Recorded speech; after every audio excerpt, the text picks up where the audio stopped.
ಅದಕ್ಕೆ ದೇವರು ಹೇಳಿದ್ರಂತೆ, ನನಗೆ ಸೈತಾನನು ಆತನಿಗೆ ಸಂಬಂಧಪಟ್ಟ ಕಾರ್ಯ, ಅದು ಪುಸ್ತಕದಲ್ಲಾಗಿರ್ಬೋದು, ಅದು ಕ್ಯಾಲೆಂಡ್ರಲ್ಲಾಗಿರ್ಬೋದು, ಇಲ್ಲ ನಿಮ್ಮ ಸೈತಾನಿಗೆ ಸಂಬಂಧಪಟ್ಟ ಯಾವುದೇ ಒಂದು ವಸ್ತು ನಮ್ಮ ಮನೆಯಲ್ಲೋ, ನಮ್ಮ DP-ಯಲ್ಲೋ, ನಮ್ಮ ಫೋನಲ್ಲೋ, ಯಾವುದ್ರಲ್ಲಿದ್ದರೂ ಕೂಡ ಅವನೇನು ಮಾಡ್ತಾನೆ, ನಮ್ಮ ಒಳಗಡೆ ಬಂದು ಅವನು ಪ್ರವೇಶ ಮಾಡ್ತಾನೆ. ನಮಗೆ ಗೊತ್ತಿಲ್ಲದೆ ನಮ್ಮ ಒಳಗಡೆ ಬಂದು ಅವನು ಸೇರಿಕೊಳ್ತಾನೆ. ಅವನು ಹೇಳ್ತಾನೆ, ಸೈತಾನ ನೀನು ಕರೆದಿದ್ಯಾ, ನಾನು ಬಂದಿದ್ದೆ, ನನಗೆ ಸಂಬಂಧಪಟ್ಟ ವಸ್ತು ನಿಮ್ಮ ಮನೆಯಲ್ಲಿದೆ, ನನಗೆ ಸಂಬಂಧಪಟ್ಟ ವಸ್ತು ನಿನ್ನ ಫೋನಲ್ಲಿದೆ. ನನಗೆ ಸೈತಾನ ಹೇಳ್ತಾನೆ, ನನಗೆ ಸಂಬಂಧಪಟ್ಟ ವಸ್ತು ನಿನ್ನ ಒಳಗಡೆ ಇದೆ, ಅದಕ್ಕೆ ನಾನು ಬಂದಿದ್ದೀನಿ ಅಂತ ಸೈತಾನ ಹೇಳ್ತಾನೆ. ಅದಕ್ಕೆ ಸೈತಾನಿಗೆ ಸಂಬಂಧಪಟ್ಟ ಕಾರ್ಯಗಳು ಯಾವುದು ನಮ್ಮಲ್ಲಿ ಇರಬಾರ್ದು. ಅದು ಪಾಪ ಆಗಿರ್ಬೋದು, ಪ್ರೀತಿ ಆಗಿರ್ಬೋದು, ಈ ಲೋಕದಲ್ಲಿರುವಂಥ ಆಸೆ ಆಗಿರ್ಬೋದು, ಆಡಂಬರವಾಗಿರ್ಬೋದು, ಹುಡುಗನ ಹುಡುಗಿ ಪ್ರೀತಿಸೋದು, ಹುಡುಗಿನ ಹುಡುಗ ಪ್ರೀತಿಸೋದು, ಇಂಥ ಅಶುದ್ಧ ಕಾರ್ಯಗಳು ಯಾವಾಗ ಸೈತಾನಿಗೆ ಸಂಬಂಧಪಟ್ಟದ್ದು ನಮ್ಮೊಳಗಡೆ ಬರುತ್ತೋ ಆವಾಗ ಅವನು ಸೈತಾನ್ ಬರ್ತಾನೆ. ಕೆಲವು ಸೈತಾನ ಮ್ಯಾನಿಫೆಸ್ಟ್ ಆಗುತ್ತೆ, ಕೆಲವು ಸೈತಾನ್ ಮ್ಯಾನಿಫೆಸ್ಟೇ ಆಗಲ್ಲ, ಅವನು ಒಳಗಡೆನೇ ಇದ್ದುಕೊಂಡು ಅವನು ಭಯಂಕರವಾಗಿ ವಂಚನೆ ಮಾಡ್ತಾ ಇರ್ತಾನೆ. ಆದರೆ ಪರಿಶುದ್ಧಾತ್ಮನು ಯಾವಾಗ ದೇವದಾಸರು ಹೇಳಿದ ರೀತಿಯಲ್ಲಿ ಪರಿಶುದ್ಧಾತ್ಮದಲ್ಲಿ ನಾವು ಯಾವಾಗ ನಡೆಯೋದಕ್ಕೆ ಪ್ರಾರಂಭ ಮಾಡ್ತಿರೋ, ಪರಿಶುದ್ಧಾತ್ಮ ಏನು ಮಾಡ್ತಾರೆ, ನಮ್ಮೊಳಗಡೆ ಇರುವಂಥ ಪ್ರತಿಯೊಂದನ್ನು ಸೈತಾನಿಗೆ ಸಂಬಂಧಪಟ್ಟ ಪ್ರತಿಯೊಂದು ಕೆಟ್ಟ ಕೆಟ್ಟ ಸ್ವಭಾವಗಳು, ಕೆಟ್ಟ ಕಾರ್ಯಗಳು, ಅಸ್ಥಿರವಾಗಿರೋದು, ಅಶುದ್ಧವಾಗಿರೋದನ್ನು ಪ್ರತಿನಿತ್ಯ ಅವ್ರು ಏನು ಮಾಡ್ತಾರೆ, ತೆಗೆಯೋದಕ್ಕೆ ಪ್ರಾರಂಭ ಮಾಡ್ತಾರೆ. ನಮ್ಮೊಳಗಡೆ ತೆಗೆದು ನಮ್ಮನ್ನು ಪರಿಶುದ್ಧ ಮಾಡೋದಕ್ಕೆ ಪ್ರಾರಂಭ ಮಾಡ್ತಾರೆ, ನಮ್ಮನ್ನು ಶುದ್ಧೀಕರಿಸ್ತಾರೆ. ನಮ್ಮಲ್ಲಿ ಯಾವಾಗ ಪರಿಶುದ್ಧಾತ್ಮ ನಮ್ಮ ಒಳಗಡೆ ಬರ್ತಾರೋ, ಲೋಕದು, ಪಾಪ, ಕೆಟ್ಟದು ಯಾವುದು ಕೂಡ ನಮ್ಮ ಒಳಗಡೆ ಇಷ್ಟ ಆಗಲ್ಲ. ಅದು ನೋಡಿದ್ರೆ ಅಸಹ್ಯ ಆಗುತ್ತೆ. ಅವನು ಪಾಪಿ ಮನ ತಿರುಗಿದ ತಕ್ಷಣ ಅವನು ಮಾನಸಂತ್ರ ಹೊಂದಿ ಅವನು ಪರಿಶುದ್ಧನಾಗಿ ಮಹಿಮೆ ವಸ್ತ್ರ ಧರಿಸ್ಕೊಂಡು ನಡೀತಾನೆ ಅನ್ನೋದು ತಪ್ಪು. ದಿನ ದಿನ ದಿನ ದಿನ ಅವನೇನು ಮಾಡ್ತಾ ಇರ್ತಾನೆ, ಅವನು ರೂಪಾಂತರವಾಗ್ತಾ ಇರ್ತಾನೆ, ಅವನು ಬದಲಾವಣೆ ಆಗ್ತಾ ಇರ್ತಾನೆ. ಅದಕ್ಕೆ ದೇವ್ರ ವಾಕ್ಯ ಹೇಳುತ್ತದೆ, ಏನಂತ, ಒಂದನೇ ಆ ದುಷ್ಟರ ಆಲೋಚನೆ ಅಂತ ನಡೆಯದೆ, ಪಾಪಾತ್ಮರ ಸಂಗಡ ನಿಂತುಕೊಳ್ಳದೆ, ಧರ್ಮ ನಿಂದಕರ ಸಂಗಡ ಕೂತುಕೊಳ್ಳದೆ, ಯೆಹೋವನ ಧರ್ಮಶಾಸ್ತ್ರದಲ್ಲಿ ಆನಂದ ಪಡುವವನು, ಅದನ್ನೇ ಹಗಲಿರುಳು ಜ್ಞಾನಿಸುವವನು ಎಷ್ಟೋ ಧನ್ಯನಂತೆ. ಅಂದರೆ ನಾವು ದುಷ್ಟರ ಆಲೋಚನೆ ಅಂತ ನಡಿಬಾರ್ದು, ಮತ್ತು ಪಾಪಾತ್ಮರ ಸಂಗಡ ನಿಂತ್ಕೊಳ್ಬಾರ್ದು. ಅಂದರೆ ಲೋಕದವರ ಸಂಗಡ, ಲೋಕ ರೀತಿ ಜೀವಿಸುವವರ ಸಂಗಡ, ಲೋಕ ಸ್ನೇಹಿತರ ಸಂಗಡ ನಾವೇನು ಮಾಡಬಾರ್ದು, ನಿಂತ್ಕೊಳ್ಬಾರ್ದಂತೆ. ನಿಂತ್ಕೊಂಡು ಮಾತಾಡಿ ಕೂಡ ಮಾತಾಡಬಾರ್ದಂತೆ. ಅಂದರೆ ಯಾವಾಗ ನಾವೇನು ಮಾತಾಡಬೇಕು, ಯೇಸುವಿನ ಕುರಿತು ವಿಷಯ ಹೇಳುವಾಗ ಮಾತ್ರ ಅವರೊಟ್ಟಿಗೆ ನಾವು ಮಾತಾಡಬೇಕು. ಅವರು ಹೇಳುವಂಥ ಮಾತುಗಳು ನಾವು ಕೇಳಬಾರ್ದು, ನಿಂತ್ಕೊಳ್ಬಾರ್ದು, ಧರ್ಮ ನಿಂದಕರ ಸಂಗಡ ನಾವು ಕೂತ್ಕೊಳ್ಬಾರ್ದು. ಅದಕ್ಕೆ ದೇವ್ರ ವಾಕ್ಯ ಹೇಳುತ್ತದೆ, ಧರ್ಮಶಾಸ್ತ್ರವನ್ನು ಯಾವನ ಅದರಲ್ಲಿ ಆನಂದ ಪಡ್ತಾನೋ, ಹಗಲಿರುಳು ಯಾರು ಜ್ಞಾನಿಸುತ್ತಾರೋ ಅವರೇ ಧನ್ಯರು. ಅಂದರೆ ಯಾವಾಗಲೂ ದೇವರನ್ನ ಸ್ತುತಿಸುತ್ತಾ, ದೇವನಾಮನ ಮಹಿಮೆ ಪಡಿಸುತ್ತಾ, ದೇವರನ್ನೇ ಜ್ಞಾನ ಮಾಡುತ್ತಾ, ದೇವರನ್ನೇ ಸ್ತುತಿಸುತ್ತಾ ಯಾರಿರ್ತಾರೋ ಅವರು ಎಷ್ಟೋ ಧನ್ಯರಂತೆ. ಅದಕ್ಕೆ ದೇವರ 3ನೇ ವಾಕ್ಯದಲ್ಲಿ ನಾವು ಓದುತ್ತೇವೆ, ಅವನು ನೀರಿನ ಕಾಲುವೆಗಳ ಬಳಿಯಲ್ಲಿ ಬೆಳೆದಿರುವ ಮರದ ಹಾಗೆ ಇರುತ್ತಾನೆ. ಯಾರು ದುಷ್ಟನ ಆಲೋಚನೆ ಅಂತ ನಡೆಯದೆ, ಧರ್ಮ ನಿಂದಕರ ಸಂಗಡ ಕೂತುಕೊಳ್ಳದೆ, ಪಾಪಾತ್ಮರ ಸಂಗಡ ನಿಂತುಕೊಳ್ಳದೆ ಇರ್ತಾರೋ ಅವರು ನೀರಿನ ಕಾಲುವೆಗಳ ಬಳಿಯಲ್ಲಿ ಬೆಳೆದಿರುವ ಮರದ ಹಾಗೆ ಇರ್ತಾನೆ. ಅಂಥ ಮರವು ತಕ್ಕ ಕಾಲದಲ್ಲಿ ಫಲ ಕೊಡುತ್ತದಲ್ಲ, ಅದರ ಎಲೆ ಬಾಡುವುದೇ ಇಲ್ಲ. ನೋಡಿ, ಒಂದು ದೇವರ ಮಕ್ಕಳೇ ಒಂದು ಎಕ್ಸಾಂಪಲು, ಒಂದು ಮರ ನೀರಿನ ಕಾಲುವೆ ಮೇಲೆ ಬೆಳೆದಿರುವಂಥ ಮರ ನೋಡಿ, ಒಂದು ನೀರು ಯಾವಾಗೂ ಹರಿತಾ ಇರುವಂಥ ಒಂದು ಜಾಗದಲ್ಲಿ ಒಂದು ಮರ ಬೆಳೆದಿರುತ್ತೆ. ಆ ಮರ ಯಾವತ್ತೂ ಅದು ಬಾಡು ಹೋಗೋದಿಲ್ಲ, ಎಲೆನೂ ಬಾಡು ಹೋಗಲ್ಲ, ಮರನೂ ಬಾಡು ಹೋಗಲ್ಲ, ಒಂದು ಹಣ್ಣು ಕೂಡ ಬಾಡಿ ಹೋಗದ ರೀತಿಯಲ್ಲಿ, ಒಂದು ಫಲಭರಿತವಾದ ರೀತಿಯಲ್ಲಿ ಆ ಮರ ಏನಾಗಿರುತ್ತೆ, ಬೆಳೆದು ನಿಂತಿರುತ್ತಂತೆ. ಆ ಮರದ ಕೆಳಗಡೆ ಯಾರು ಆ ಮರದ ಕೆಳಗಡೆ ಅನೇಕ ಪಕ್ಷಿಗಳು ವಾಸ ಮಾಡುತ್ತೆ. ಇವಾಗ ನೆರಳು ಕೊಡುವಂಥ ಮರದಲ್ಲಿ ತಾನೇ ಹೋಗಿ ಪಕ್ಷಿಗಳು ವಾಸ ಮಾಡೋದು, ಜನರು ನೆರಳಿನಲ್ಲಿ ನಿಂತ್ಕೊಳ್ಳೋದು, ಆ ಜನರು ವಾಸ ಮಾಡೋದು. ಅದೇ ಥರನೇ ದೇವರ ಮಕ್ಕಳೇ, ದೇವರ ವಾಕ್ಯ ಹೇಳುತ್ತದೆ, ನಾವು ಯಾವಾಗ ಇಂಥ ಒಂದು ದೇವರಿಗೆ ಇಷ್ಟ ಇಲ್ಲದ ಕಾರ್ಯಗಳು, ದೇವರಿಗೆ ಸಂಬಂಧಪಡದೇ ಇರೋ ಕಾರ್ಯಗಳು ನಮ್ಮ ಒಳಗಡೆ ಬರುತ್ತೋ, ನಾವೇನಾಗಿರ್ತೀವಿ, ನೀರಿನ ಕಾಲುವೆಯ ಬಳಿಯಲ್ಲಿ ಬೆಳೆದಿರೋ ಮರದ ಹಾಗೆ ನಾವಿರ್ತೀವಿ. ಅಂದರೆ ಈ ಮರ ಯಾವತ್ತೂ ಒಣಗೋಗಲ್ಲ, ಈ ಮರ ಬಾಡಿ ಹೋಗಲ್ಲ. ಈ ಮರ ನೀರಿನ ಕಾಲುವೆ ಮೇಲೆ ಬೆಳೆಯುವಂಥ ಮರ ಯಾವತ್ತೂ ಅದು ಬಾಡೋಗಲ್ಲ, ಒಣಗೋಗಲ್ಲ. ಅದು ಅನೇಕರಿಗೆ ಅದು ಒಂದು ಡ್ರೈನೆಸ್ ಇರೋದಿಲ್ಲ. ಈ ರೀತಿಯಾಗಿ ನಾವು ದೇವರಲ್ಲಿ ಈ ರೀತಿ ಸ್ಟ್ರಾಂಗ್ ಫೌಂಡೇಶನ್ ಅಲ್ಲಿ ನಾವು ಬೆಳೆದಿರಬೇಕು. ನೀರಿನ ಕಾಲುವೆ ಮೇಲೆ ನೆಟ್ಟಂಥ ಮರದ ಸಸಿಯಾಗಿ ಒಂದು ವಿಶ್ವಾಸಿ, ಒಂದು ಪಾಪಿ ಮನ ತಿರುಗಿ ಯೇಸುನ ಅಂಗೀಕಾರ ಮಾಡಿ ಯಾವಾಗ ನೀರಿನ ಕಾಲುವೆ ಮೇಲೆ ನೆಟ್ಟಂಥ ಮರದ ಸಸಿ ಒಳಗಡೆ ಅವನು ಬೆಳೆದಿರ್ತಾನೋ, ಅವನು ಕಷ್ಟ ಬರಲಿ, ಹೋರಾಟ ಬರಲಿ, ಪ್ರತಿಕೂಲ ಬರಲಿ, ನಿಂದನೆ ಬರಲಿ, ಅವಮಾನ ಬರಲಿ, ಏನೇ ಬಂದರೂ ಕೂಡ ಅವನೇನು ಮಾಡ್ತಾನೆ, ಕ್ರಿಸ್ತನಿಗೋಸ್ಕರ ಅವನು ದೃಢವಾಗಿ ನಿಲ್ತಾನೆ. ಅವನು ಬಾಡೋಗೋದಿಲ್ಲ. ಅನೇಕ ಸಮಸ್ಯೆ ಬಂದರೆ ಅವನು ಬಾಡೋಗಲ್ಲ. ಅವನು ಬಿತ್ತು ಅನೇಕ ಹೋರಾಟ ಬಂದಾಗ ಕೆಲವರಿಗೆ ಟೆಂಪ್ಟೇಷನ್ ಬರುತ್ತೆ, ಕೆಲವರಿಗೆ ಪಾಪ ಮಾಡ್ಬೇಕನ್ಸುತ್ತೆ, ಕೆಲವರಿಗೆ ಒಂದು ಹುಡುಗಿ ನೋಡಿದಾಗ ಪ್ರೀತಿಸ್ಬೇಕನ್ಸುತ್ತೆ. ಆದರೆ ಯಾರಿಗೆ ಗೊತ್ತಾ, ನೀರಿನ ಕಾಲುವೆ ಮೇಲೆ ಯಾವ ಮರ ಬೆಳೆದಿರಲ್ಲ, ಯಾವ ಮರ ನೆಟ್ಟಿರಲ್ಲ, ಇಂಥವ್ರು ಏನು ಮಾಡ್ತಾರೆ, ಬೇಗ ಒಣಗಿ ಹೋಗ್ತಾರೆ, ಬೇಗ ಬಾಡಿ ಹೋಗ್ತಾರೆ, ಬೇಗ ಬಿದ್ದು ಹೋಗ್ತಾರೆ. ನೀರಿನ ಕಾಲುವೆ ಮೇಲೆ ನೆಟ್ಟಂಥ ಮರದ ಸಸಿ ಆಗಿದ್ರೆ ಎಂಥ ಒಂದು ಟೆಂಪ್ಟೇಷನ್ ಬರಲಿ, ಎಂಥ ಒಂದು ಹೋರಾಟ ಬರಲಿ, ಎಂಥ ಒಂದು ಪ್ರತಿಕೂಲ ಬರಲಿ, ಏನೇ ಸಮಸ್ಯೆ ಬಂದ್ರೂ ಅವನೇನಾಗಿರ್ತಾನೆ, ಬಿತ್ತು ಹೋಗದೆ ಅನೇಕರಿಗೆ ನೆರಳಾಗಿರತಕ್ಕಂತೆ, ಅನೇಕರಿಗೆ ಫಲಭರಿತವಾಗಿರತಕ್ಕಂತೆ, ಅನೇಕರಿಗೆ ಆಶ್ರಿತವಾಗಿರತಕ್ಕಂತೆ ಒಂದು ಸ್ಟ್ರಾಂಗ್ ಫೌಂಡೇಶನ್. ನೋಡಿ, ನೀರಿನ ಕಾಲುವೆ ಮೇಲೆ ಬೆಳೆಯುವಂಥ ಮರ ಯಾವ ರೀತಿ ಅಂದರೆ, ಬೇರು ಅದು ಯಾವ ರೀತಿ ಬುಡ ಸಮೇತ ಸ್ಟ್ರಾಂಗ್ ಆಗಿರುತ್ತಂತೆ. ಎಂಥ ಬಿರುಗಾಳಿ ಬಂದ್ರೂ, ಎಂಥ ತೂಫಾನ್ ಬಂದ್ರೂ ಆ ಮರ ಬಿದ್ದೋಗಲ್ಲಂತೆ, ಅಲ್ಲಾಡೋದಿಲ್ಲಂತೆ. ಆ ರೀತಿಯಾಗಿ ನೀನು ಬೆಳೆದು ಬರ್ಬೇಕಂತೇಳಿ ಕೀರ್ತನೆಗಾರನು ಕೀರ್ತನೆಯಲ್ಲಿ ಹೇಳ್ತಾ ಇದ್ದಾನೆ.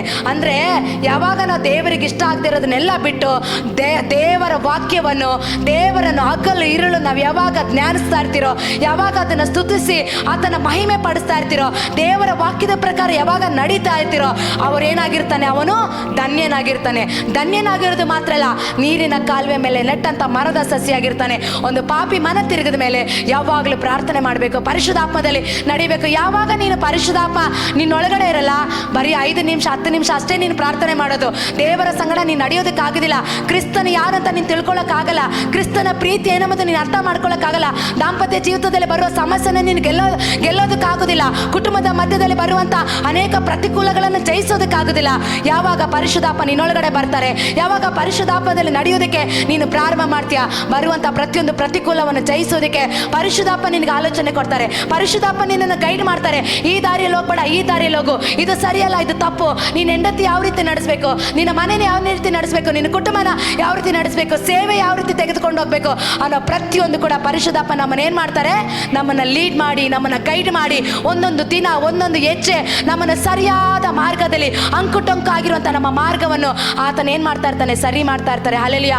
ಅದಕ್ಕೆ ದೇವರ ಮಕ್ಕಳೇ, ಯೇಸು ಯಾರು, ತಂದೆಯಾದ ದೇವರ ಚಿತ್ತವನ್ನು ಯಾತಕ್ಕೆ ನೆರವೇರಿಸಿದ್ರು, ಪರಲೋಕ ಅಂದ್ರೆ ಏನು, ದೇವರ ನಿಧಿ ನಿಕ್ಷೇಪ ಅಂದ್ರೆ ಏನು, ಆತನ ಏನಕ್ಕೋಸ್ಕರ ಮತ್ತೆ ಎರಡನೇ ಬರೋಣಕ್ಕಾಗಿ ಬರ್ತಾರೆ. ಪ್ರತಿಯೊಂದು ಕೂಡ ಪರಿಶುದ್ಧಾತ್ಮದಲ್ಲಿ ನಾವು ನಡಿಬೇಕು. ಪರಿಶುದ್ಧಾತ್ಮ ಇಲ್ಲದೆ ನಾವೇನು ಈ ಲೋಕದಲ್ಲಿ ಜಯಿಸೋದಕ್ಕಾಗೋದಿಲ್ಲ. ಪರಿಶುದ್ಧಾತ್ಮನ ಇಲ್ಲದೆ ಈ ಲೋಕದಲ್ಲಿರೋ ಕಾರ್ಯವನ್ನು ನಾವು ತಿಳಿದುಕೊಳ್ಳೋದಕ್ಕಾಗೋದಿಲ್ಲ. ಪರಿಶುದ್ಧಾತ್ಮನ ಜ್ಞಾನ ನಮ್ಮ ಒಳಗಡೆ ಬರಬೇಕು. ಪರಿಶುದ್ಧಾತ್ಮನ ಆಲೋಚನೆ ನಾವು ತಿಳಿದುಕೊಂಡಿರಬೇಕು. ಪರಿಶುದ್ಧಾತ್ಮನ ಚಿತ್ತ ಏನೆಂಬುದನ್ನು ನಾವು ಅರ್ಥಕೊಂಡವರಾಗಿರಬೇಕು. ಪ್ರತಿದಿನ ನಾವು ಪರಿಶುದ್ಧಾತ್ಮದಲ್ಲಿ ನಡಿಬೇಕಂತೆ. ಪರಿಶುದ್ಧಾತ್ಮದಲ್ಲಿ ಯಾವಾಗ ನಾವು ನಡೀತಾ ಇರ್ತೀರೋ, ಆತನ ಪ್ರಸನ್ನತೆಯನ್ನು, ಆತನ ಸಾನ್ನಿಧ್ಯವನ್ನು, ಆತನ ಸಮ್ಮುಖವನ್ನು, ಕ್ರಿಸ್ತನ ಪ್ರೀತಿಯನ್ನು, ಆತನ ತ್ಯಾಗವನ್ನು, ಕುಟುಂಬ ಅಂದ್ರೇನು, ದಾಂಪತ್ಯ ಜೀವಿತ ಅಂದ್ರೇನು, ಸೇವೆ ಅಂದ್ರೇನು, ಯವನಸ್ಥರು ಯಾವ ರೀತಿ ಜೀವಿಸಬೇಕು, ಆತನಿಗೆ ಬರಬೇಕಾದ ದೇವರ ಚಿತ್ತ ಏನು, ದೇವರ ಚಿತ್ತ ಉದ್ದೇಶ ಮಾಡಿಟ್ಟಿರೋದು ಯಾವುದು, ಪ್ರತಿಯೊಂದು ಕೂಡ ಪರಿಶುದ್ಧಾತ್ಮ ನಮ್ಮನ್ನು ಒಂದೊಂದು ಮಾರ್ಗದರ್ಶನವಾಗಿ ನಮಗೆ ಆಲೋಚಕನ ಕರ್ತನಾಗಿದ್ದು ಆತ ನಮ್ಮ ನಡೆಸುವವನಾಗಿರ್ತಾನೆ. ದೇವರ ಮಕ್ಕಳೇ, ಅದಕ್ಕೆ ದೇವರ ವಾಕ್ಯ ಹೇಳುತ್ತದೆ, ನಾವು ಯಾವಾಗ ಯಾವಾಗಲೂ ನೀರಿನ ಕಾಲುವೆ ಮೇಲೆ ನೆಟ್ಟಂತ ಮರದ ಸಸಿಯಾಗಿರಬೇಕು. ಆ ರೀತಿ ಇದ್ರೆ ಮಾತ್ರನೇ ನಾವು ಏನೇ ಬಂದರೂ ನಾವು ಬಾಡಿ ಹೋಗೋದಿಲ್ಲ, ನಾವು ಒಣಗಿ ಹೋಗೋದಿಲ್ಲ, ನಾವು ಬಿದ್ದು ಹೋಗೋದಿಲ್ಲ. ಯಾವ ರೀತಿ ನೀರಿನ ಕಾಲುವೆಯಲ್ಲಿ ಬೆಳೆದು ಬಂದಂಥ ಮರ ಒಂದು ಸ್ಟ್ರಾಂಗ್ ಆಗಿ ಒಂದು ಬೇರೆ ಯಾವ ರೀತಿ ಇರುತ್ತೋ ಆ ರೀತಿ ಬೆಳೆದು ಬಂದ್ರೇ ಏನೇ ಬಂದರೂ ನಾವು ಅಲ್ಲಾಡೋದಿಲ್ಲ, ಸೋತು ಹೋಗೋದಿಲ್ಲ, ಬಿದ್ದು ಹೋಗೋದಿಲ್ಲ. ಈ ರೀತಿಯಾಗಿ ದೇವರ ಮಕ್ಕಳೇ ಪ್ರತಿದಿನ ನಾನು ಯಾವಾಗ ಆತ್ಮಿಕ ಜೀವಿತದಲ್ಲಿ ಯೇಸುನ ಸರಿಯಾಗಿ ಅರ್ಥ ಮಾಡಿಕೊಂಡು ನನ್ನ ದೇವರ ಸೇವೆಗೋಸ್ಕರ ಬರೋದಕ್ಕೆ ಪ್ರಾರಂಭ ಮಾಡ್ತಾ ಇದ್ನೋ, ಒಂದೊಂದು ದಿನ ನಮ್ಮ ಒಳಗಡೆ ಟೆಂಪ್ಟೇಷನ್ ಉಂಟಾಗ್ತಾ ಇತ್ತು, ಬಿದ್ದು ಹೋಗುವಂಥ ಅವಸ್ಥೆಗಳು ಬರ್ತಾ ಇತ್ತು ನಮ್ಮ ಜೀವಿತದಲ್ಲಿ. ಸೇವೆ ಬೇಡ, ಪ್ರತಿಕೂಲ ನೋಡಿ ಸೇವೆ ಬೇಡ, ಕುಟುಂಬ ಬೇಡ, ದಾಂಪತ್ಯ ಜೀವನ ಬೇಡ, ಯಾರಿಗೆ ಬೇಕಾನೋ ಅನ್ನೋ ಪರಿಸ್ಥಿತಿ ನಮ್ಮ ಒಳಗಡೆ ಬರ್ತಾ ಇತ್ತು. ಅದೆಲ್ಲವನ್ನು ಗೆಲ್ಲುವುದಕ್ಕೆ ಬೇಕಾದ ಏಸಪ್ಪ ನಿನ್ನ ನೀರಿನ ಕಾಲುವೆ ಮೇಲೆ ನೆಟ್ಟಂತ ಮರದ ಸಸಿಯಾಗಿ ನಾವು ಸ್ಟ್ರಾಂಗ್ ಆಗಿ ನಿಲ್ಲಬೇಕು. ನಾವು ಬಿದ್ದು ಹೋಗ್ಬಾರ್ದು, ನಾವು ಅಲ್ಲಾಡಬಾರ್ದು, ನಾವು ಸೋತು ಹೋಗ್ಬಾರ್ದು ಅಂತೇಳಿ ಪ್ರತಿನಿತ್ಯ ನಾವು ಪ್ರಾರ್ಥನೆ ಮಾಡ್ತಾ ಇದ್ದೀವಿ. ಒಂದು ಸ್ಟ್ರಾಂಗ್ ಫೌಂಡೇಶನ್ ಅಲ್ಲಿ ನಮ್ಮನ್ನ ಬೆಳೆಸು ಅಂತೇಳಿ ಯಾವಾಗ ನೀವು ಪ್ರಾರ್ಥನೆ ಮಾಡ್ತೀರಾ, ದಿನ ದಿನ ದಿನ ನಿಮ್ಮನ್ನ ದೇವರು ಸ್ಟ್ರಾಂಗ್ ಫೌಂಡೇಶನ್ ಆಗಿ ಬೆಳೆಸ್ತಾರೆ. ದೇವರ ಮಕ್ಕಳೇ, ದೇವರಿಗೆ ಕೊಡಬೇಕಾದ ಸಮಯವನ್ನು, ದೇವರಿಗೆ ಕೊಡಬೇಕಾದ ಫಸ್ಟ್ ಪ್ರಿಯಾರಿಟಿಯನ್ನು ದೇವರಿಗೆ ನೀನು ಯಾವಾಗ ಕೊಡ್ತೀಯಾ ಆವಾಗ ನಿನ್ನ ಜೀವಿತ ಎಲ್ಲವೂ ಸಫಲವಾಗಿರುತ್ತೆ, ನಿನ್ನ ಜೀವಿತ ಎಲ್ಲವೂ ಸಮೃದ್ಧಿಯಾಗಿರುತ್ತೆ, ನಿನ್ನ ಕೈ ಹಾಕುವ ಪ್ರತಿಯೊಂದು ಕೆಲಸ ಅದು ಸಕ್ಸಸ್ ಆಗಿರುತ್ತೆ, ನಿನ್ನ ಜೀವನದಲ್ಲಿ ಎಲ್ಲವೂ ಸಂತೋಷವಾಗಿರುತ್ತೆ. ದೇವರಿಗೆ ಅಲ್ಲದೆ ಬೇರೆ ಯಾರಿಗೆ ನೀನು ಪ್ರಿಯಾರಿಟಿ ಕೊಡೋದಾದ್ರು, ಅದು ಯಾರೇ ಆಗಿರ್ಬೋದು, ಮಕ್ಕಳಾಗಿರ್ಬೋದು, ಕೆಲಸವಾಗಿರ್ಬೋದು, ಊಟವಾಗಿರ್ಬೋದು, ಮನೆ ಆಗಿರ್ಬೋದು, ದೇವರಿಗೆ ಮೊದಲು ನೀನು ಕೊಟ್ಟರೆ ಮಾತ್ರನೇ ದೇವರು ನಮ್ಮ ಸಂಗಡ ಎಲ್ಲ ವಿಧ ಕಾರ್ಯ ಮಾಡ್ತಾರೆ. ದೇವರಿಗೆ ಕೊಡಬೇಕಾಗಿದ್ದ ಪ್ರಿಯಾರಿಟಿಯನ್ನು ದೇವರಿಗೆ ಕೊಡದೆ ಹೋದರೆ ನಮ್ಮ ಜೀವಿತದಲ್ಲಿ ಏನಾಗುತ್ತೆ, ಎಲ್ಲವೂ ನಷ್ಟವಾಗೋದಕ್ಕೆ ಪ್ರಾರಂಭವಾಗುತ್ತೆ. ದೇವರ ಮಕ್ಕಳೇ, ಲೋಕದ ಕಾರ್ಯಗಳನ್ನು ಬಿಟ್ಟು, ಲೋಕದ ಇಚ್ಛೆಗಳನ್ನು ಬಿಟ್ಟು ನಾವು ಕ್ರಿಸ್ತನಿಗೋಸ್ಕರ ನಿಲ್ಲಬೇಕು, ಕ್ರಿಸ್ತನಿಗೋಸ್ಕರ ಜೀವಿಸಬೇಕು. ಅವತ್ತು ಮಾನಸ ಸಹೋದರಿ ಹೇಳಿದ್ರು, ಇದು ದೊಡ್ಡದಾಗಿ ಆಕೆ ಮಾತಾಡಲು, ಆದರೆ ಆಕೆ ಹಿಂದೆ ಹೋರಾಟ ಇದೆ, ಆಕೆ ಹಿಂದೆ ಅನೇಕ ಶತ್ರು ವಿರುದ್ಧವಾಗಿ ನಿಂತ್ಕೊಳ್ತಾನೆ. ಯಾರನ್ನೂ ಅಷ್ಟು ಈಸಿಯಾಗಿ ಬಿಡಲ್ಲ ಸೈತಾನು. ಅವು ಯಾರಿಗೆ ಸೇವೆ ಇದೆ, ಯಾರಿಗೆ ಉದ್ದೇಶ ಇದೆ, ಅವ್ರನ್ನೇ ವಿರುದ್ಧವಾಗಿ ಸೈತಾನ್ ಕಾರ್ಯ ಮಾಡ್ತಾನೆ. ಆದರೆ ನಾವು ದೇವರ ಆತ್ಮದಲ್ಲಿ ನಡೆಯುವಾಗ ಪರಿಶುದ್ಧಾತ್ಮನು ಒಂದೊಂದು ದಿನ ಕೂಡ ನಮ್ಮನ್ನು ನಡೆಸ್ತಾರೆ. ಪರಿಶುದ್ಧಾತ್ಮನ ಅನೇಕ ಪ್ರಾರ್ಥನೆ ಮಾಡೋದಕ್ಕೆ ಆಲಸ್ಯ ಬರುತ್ತೆ. ಅಲ್ಲೋಗೋಣ, ಇಲ್ಲೋಗೋಣ, ಅಲ್ಲಿ ಭವಿಷ್ಯತ್ತು, ಇಲ್ಲಿ ಫ್ಯೂಚರು, ಆ ಕೆಲಸ ಮಾಡಿ ನನ್ನ ಭವಿಷ್ಯ ಚೆನ್ನಾಗಿರುತ್ತೆ ಅಂತೇಳಿ ಲೋಕ ರೀತಿಯಲ್ಲಿ ಹುಡ್ಕೊಂಡು ಹೋಗ್ತೀರಾ. ಅಲ್ಲ, ಆದರೆ ಯಾವಾಗ ಪವಿತ್ರ ಆತ್ಮದಲ್ಲಿ ನಡೆಯುತ್ತೀರಾ, ನಿನ್ನ ಜೀವನವನ್ನು ಆತನು ತೆಗೆದುಕೊಂಡು ಹೋಗ್ತಾನೆ, ನಿನ್ನ ಕುಟುಂಬನ ಆತನ ನಡೆಸ್ತಾನೆ. ದೇವರ ಮಕ್ಕಳೇ, ಹಾಗಾಗಿ ಕೀರ್ತನೆ ಭಾಗದಿಂದ ದೇವರು ನಿಮ್ಮೆಲ್ಲರನ್ನ ಆಶೀರ್ವಾದ ಮಾಡಲಿ. ಪ್ರತಿದಿನ ಪವಿತ್ರ ಆತ್ಮದಲ್ಲಿ ನಡೆಯೋಣ. ಶಾರೀರಿಕವಾಗಿ ನಡೆಯುವವನು ಮರಣ ಅವನಿಗೆ ಸಂಭವಿಸುತ್ತೆ, ಪವಿತ್ರ ಆತ್ಮದಲ್ಲಿ ನಡೆಯುವವನಿಗೆ ಜೀವ ಉಂಟಾಗುತ್ತಂತೆ. ಹಾಗಿರೋದಾದ್ರೆ ನಾವು ಶಾರೀರಿಕವಾಗಿ ನಡೆಯದಂತೆ, ಶಾರೀರಿಕವಾಗಿ ನಡೆಯುವಾಗ ಈ ಲೋಕದ ಆಸೆ ಬರುತ್ತೆ, ಈ ಲೋಕದ ಆಡಂಬರದಲ್ಲಿ ಹೋಗ್ಬೇಕು, ಈ ಲೋಕದಲ್ಲಿ ಹಣ ಸಂಪಾದನೆ ಮಾಡ್ಬೇಕು ಅನ್ನೋದು ಬರುತ್ತೆ. ಆದರೆ ಪರಿಶುದ್ಧಾತ್ಮದಲ್ಲಿ ನಡೆಯುವಾಗ ಪರಿಶುದ್ಧಾತ್ಮನು ಒಂದೊಂದು ದಿನ ನಮಗೆ ಬೇಕಾಗಿರೋದು ಎಲ್ಲವನ್ನ ಆತನು ಎಬಿನೇಜರ್ ಆಗಿದ್ದು ಇದುವರೆಗೆ ನಡೆಸಿದ ಎಬಿನೇಜರು ಇನ್ನು ಮುಂದೆ ಕೂಡ ಆತ ನಮ್ಮ ನಡೆಸುವವನಾಗಿದ್ದಾನೆ. ದೇವರ ಮಕ್ಕಳೇ, ಆತ ನಮ್ಮ ನಡೆಸುವವನ ಆತನಾಗಿದ್ದಾನೆ. ಅದಕ್ಕೆ ದೇವರ ಮಕ್ಕಳೇ, ಯೇಸು ಸ್ವಾಮಿ ಕೂಡ ಈ ಲೋಕಕ್ಕೆ ಬಂದಾಗ ತಂದೆಯಾದ ದೇವರ ಚಿತ್ತ ನೆರವೇರಿಸುವಾಗ ಆತನು ಕೂಡ ಪರಿಶುದ್ಧಾತ್ಮದಲ್ಲೇ ನಡೆದಿದ್ದಂತೆ. ಅವ್ರು ಹೇಳಿದ್ರು, ನಾನು ಬಿಟ್ಟು ಹೋಗುವಾಗ ನಿಮಗೋಸ್ಕರ ಒಬ್ಬ ಸಹಾಯಕನ ನಾನು ಕೊಟ್ಟು ಹೋಗ್ತೀನಿ ಅಂತ. ಆದರೆ ಆ ಸಹಾಯಕ ನಾವು ಉಪಯೋಗಿಸ್ಬೇಕು. ಈ ಬೇಕಾದಾಗ ಮಾತ್ರ ಪರಿಶುದ್ಧಾತ್ಮನ ಉಪಯೋಗಿಸ್ಕೊಳ್ಳೋದು, ಹಾಡಾಡುವಾಗ ಮಾತ್ರ ಬಾ ಪರಿಶುದ್ಧಾತ್ಮನೆ, ಪ್ರಾರ್ಥನೆ ಮಾಡುವಾಗ ಬಾ ಮಾತ್ರ ಪರಿಶುದ್ಧಾತ್ಮನೆ ಅಂತ ಕರೆಯೋದಲ್ಲ. ಪ್ರತಿ ದಿನ ಪ್ರತಿ ಕ್ಷಣ ಪರಿಶುದ್ಧಾತ್ಮದಲ್ಲಿ ನಾವು ನಡಿಬೇಕು. ಕೆಲಸಕ್ಕೆ ಹೋಗುವಾಗ, ಬರುವಾಗ, ಮನೆಯಲ್ಲಿರುವಾಗ, ಕುಟುಂಬ ನಡೆಸುವಾಗ ಪರಿಶುದ್ಧಾತ್ಮ ನೀನು ನನ್ನ ನಡೆಸು, ಪರಿಶುದ್ಧಾತ್ಮ ನೀನು ನನ್ನನ್ನು ಮುಂದೆ ತೆಗೆದುಕೊಂಡು ಹೋಗು ಅಂತೇಳಿ ನೀನು ಯಾವಾಗ ಪರಿಶುದ್ಧಾತ್ಮ ನಡೆಯೋದಕ್ಕೆ ಪ್ರಾರಂಭ ಮಾಡ್ತೀಯಾ, ನಿನ್ನ ಜೀವನ ಎಲ್ಲ ಸಕ್ಸಸ್ ಆಗಿರುತ್ತೆ. ನೀನು ತಪ್ಪು ದಾರಿಯಲ್ಲಿ ಹೋಗುವಾಗ ಆತನ ಎಚ್ಚರಿಸಿ ನಿನ್ನನ್ನು ಸರಿಯಾದ ಮಾರ್ಗದಲ್ಲಿ ಆತನ ನಡೆಸೋದಕ್ಕೆ ಶಕ್ತನಾಗಿರ್ತಾನೆ. ದೇವರ ಮಕ್ಕಳೇ, ಈ ವಾಕ್ಯದಿಂದ ದೇವರು ನಿಮ್ಮೆಲ್ಲರನ್ನ ಆಶೀರ್ವಾದ ಮಾಡಲಿ. ಸಮಯ ಅಧಿಕವಾಗಿರೋದ್ರಿಂದ ನೆಚ್ಚಿಗೆ ನಾನು ತೆಗೆದುಕೊಳ್ಳೋದಕ್ಕೆ ಹೋಗೋದಿಲ್ಲ. ಪ್ರತಿಯೊಬ್ಬರು ದೇವರಲ್ಲಿ ಬೆಳೀರಿ, ಅದ್ಭುತ ಹೊಂದಿಕೊಳ್ಳ್ರಿ, ಬಿಡುಗಡೆ ಹೊಂದಿಕೊಳ್ಳ್ರಿ.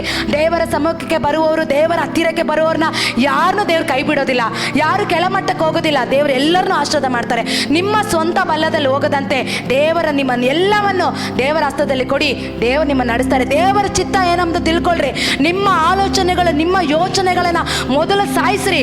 ದೇವರ ಚಿತ್ತ ಏನಂಬುದು ನಡೀರಿ, ಆಗ ದೇವರು ನಿಮ್ಮನ್ನು ನಡೆಸ್ತಾರೆ. ಆ ಬ್ರದರ್ ನೀರು ಕೊಡಿ. ದೇವರು ನಿಮ್ಮನ್ನು ನಡೆಸ್ತಾರೆ. ದೇವರ ಮಕ್ಕಳೇ, ಯಾವತ್ತು ನಮ್ಮ ಆಲೋಚನೆ ಪ್ರಕಾರ ಹೋದಾಗ ಏನಾಗುತ್ತೆ ಗೊತ್ತಾ, ಅದು ಸಕ್ಸಸ್ ಆಗಲ್ಲ, ಅದು ಅರ್ಧದಲ್ಲೇ ನಿಂತೋಗ್ಬಿಡುತ್ತೆ.